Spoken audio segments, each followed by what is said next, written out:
Welcome to Southwest Desert, where adventure meets the arid beauty of the American Southwest. Join me as we explore Southwest's lost historical characters, stunning desert vistas, forgotten Native American history, or tales of lost gold mines. There's always something new to discover. Subscribe now and hit the bell icon so you don't miss out on our latest desert adventures. Let's journey together into the heart of the Southwest Desert. Sit back and enjoy.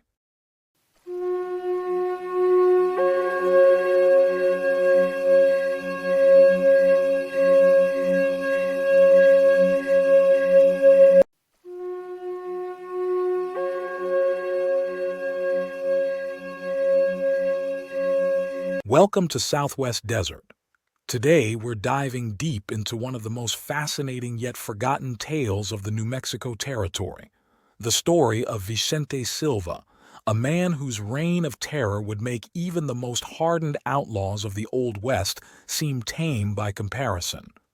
Born in 1845 near Albuquerque, Silva came from a respectable family, and nothing in his early years hinted at the violence that would later define him. Those who knew him as a young man paint a picture that stands in stark contrast to his later reputation. He possessed a pleasing personality and sociable nature, carrying himself with a manner that inspired respect among his peers. There was no indication of what one contemporary would later call the poison in his soul. This ability to maintain a respectable facade while harboring darker intentions would become his trademark, leading many to later describe him as a wolf in sheep's clothing. By 1875, Silva had set his sights on the bustling frontier town of Las Vegas, New Mexico territory. This was a booming mercantile hub serving as the principal supply point for ranches across a vast territory.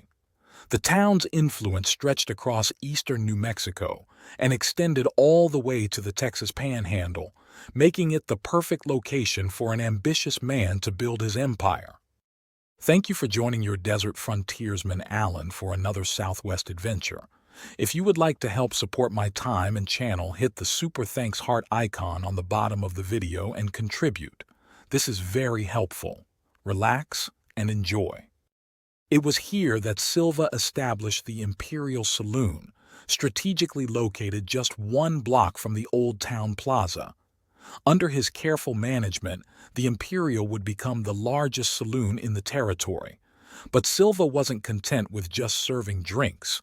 He expanded the business to include a dance hall and gambling room, creating a complete entertainment complex that drew visitors from across the territory. The Imperial served as more than just a business. It became the center of Silva's carefully constructed public persona. He presented himself as a successful businessman and family man. His wife, Telesphora, contributed to this image of respectability by running a lunch counter in the saloon. His brother-in-law, Gabriel Sandoval, described by many as a timid soul, worked as the Imperial's bartender. The family's charitable side was demonstrated when they adopted a little girl named Emma, whom they had found abandoned in a livery stable manger. She became, as witnesses recalled, the household pet, adding a touch of humanity to Silva's public image. But behind the respectable facade of the Imperial Saloon, in its shadowy back rooms, Silva was methodically building something far more sinister. By the late 1880s, he had assembled one of the most sophisticated criminal enterprises the territory had ever seen. His organization was a masterclass in criminal infrastructure, with a network that extended from Las Vegas to the Texas line. His attention to detail was remarkable. He required loyalty oaths from all members and maintained strict operational security that allowed the gang to successfully cover their tracks for years. Perhaps most impressive and concerning was Silva's infiltration of law enforcement. He managed to place 3 of his gang members on the Las Vegas Municipal Police Force, ensuring that any investigations into his activities would be promptly derailed. This level of corruption and organization was unprecedented in the territory. The gang's primary operation was cattle rustling, but Silva approached it with the mind of a business executive. Using the Monte Largo Ranch between Albuquerque and Santa Fe as their base of operations, his men developed sophisticated methods for processing their stolen goods. They would alter brands to make the cattle unrecognizable, slaughter them efficiently, and then sell the meat to the San Pedro mining camp, where few questions were asked about the meat's origin. But cattle rustling was just the foundation of Silva's criminal empire. The gang's activities soon expanded to include robbery and murder, with victims carefully chosen and dispatches executed with clinical precision. Among their victims were Jacob Stuzman and Abraham Abulofia, both storekeepers who had the misfortune of crossing Silva's path, and Carpio Salas, a school board treasurer whose murder demonstrated that no one was beyond Silva's reach. Despite numerous investigations by both territorial officials and San Miguel County authorities, each probe ran into convenient dead ends. Few dared to oppose Silva's growing power, and those who did often disappeared without a trace.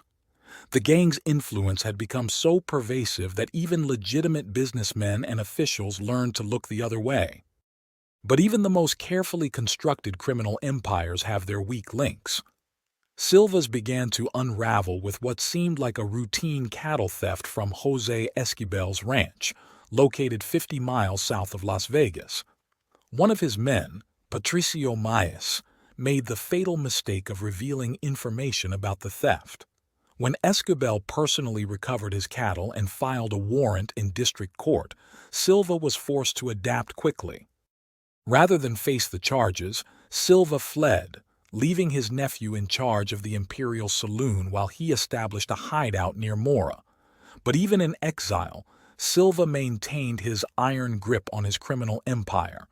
He would make night visits to Las Vegas, directing his gang from his old office in the Imperial Saloon, proving that even legal pressure couldn't completely disrupt his operations.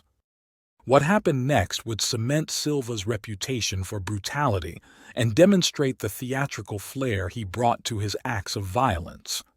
During a raging blizzard, he assembled a mock court in his saloon to try Patricio Maes for his betrayal.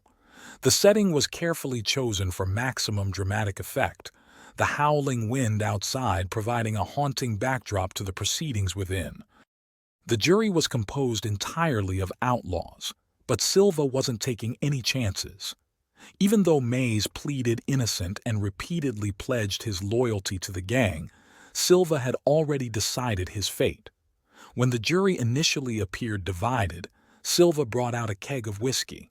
Within 30 minutes, the drunken jury returned a unanimous guilty verdict. What followed was a grotesque parody of justice. They carried Maes through the snow-choked streets to an iron bridge over the Galinas River. In a final act of mock mercy, they allowed him one last prayer before hanging him with a noose from the bridge girder.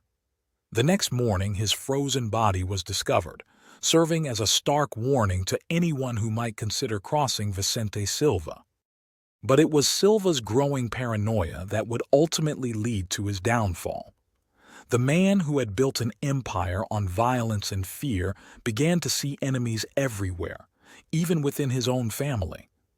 Convinced that his own flesh and blood was plotting against him, he turned his murderous attention to his brother-in-law, Gabriel Sandoval. The murder of Gabriel demonstrated Silva's capacity for intimate betrayal. He lured his brother-in-law to a deserted cemetery, a location chosen for both its privacy and symbolic significance. There, he stabbed Gabriel in the heart and disposed of his body in a garbage dump, treating his own family member with the same callous disregard he showed his other victims.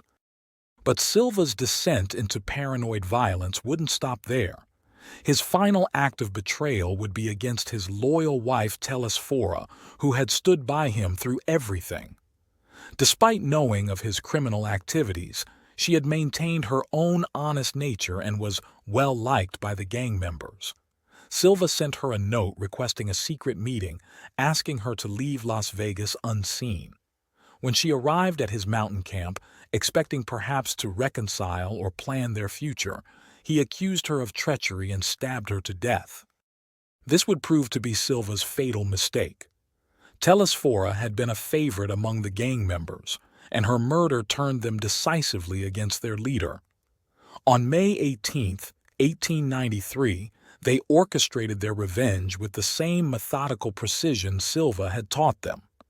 Under the pretense of moving Telesphora's body, they wrapped her remains in a blanket and carried her to a nearby arroyo.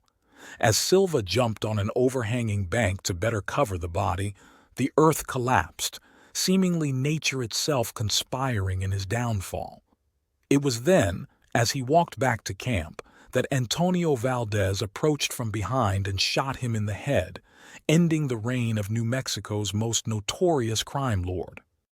The aftermath of Silva's death saw his criminal empire crumble with shocking speed. The fate of his gang members varied.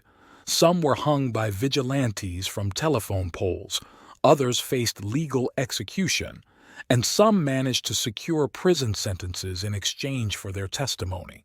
The organization that had seemed so invincible just months before scattered to the winds, with the last member of Silva's gang surviving until 1940, carrying the dark secrets of their organization to the grave. But perhaps the most tragic epilogue to this tale belongs to Emma, the abandoned child the Silvas had adopted. After her adoptive parents' violent ends, she was raised by friends and married at 19, seemingly escaping the dark shadow of her connection to Silva. But as many would later say, fate turned against all who had any connection with Vicente Silva. In a cruel twist of destiny, Emma's clothes caught fire near a fireplace. She survived for 11 agonizing days before succumbing to her burns, becoming the final victim of what some would call the Silva curse. Vicente Silva's story serves as a dark reminder of the thin line between respectability and ruthlessness in the American frontier. While other outlaws of his era might be remembered for their noble causes or revolutionary spirit, Silva stands apart as a study in pure malevolence, a man who built an empire on violence and betrayal, only to be destroyed by the very forces he had unleashed. His legacy in Las Vegas, New Mexico, is a complex one. The Imperial Saloon, once the crown jewel of his legitimate business interests, became a symbol of how power and respectability could mask the darkest of intentions. The story of Vicente Silva reminds us that sometimes the most dangerous outlaws aren't the ones who operate outside society's bounds, but those who learn to manipulate those bounds to their advantage.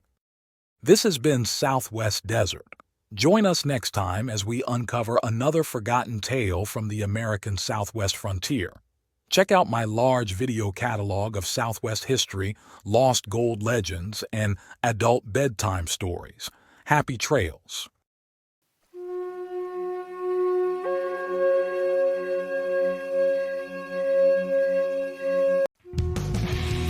Thanks for watching. If you enjoyed this video, don't forget to like, comment, share, and subscribe for more great content. Hit the notification bell so you never miss an update. See you in the next video.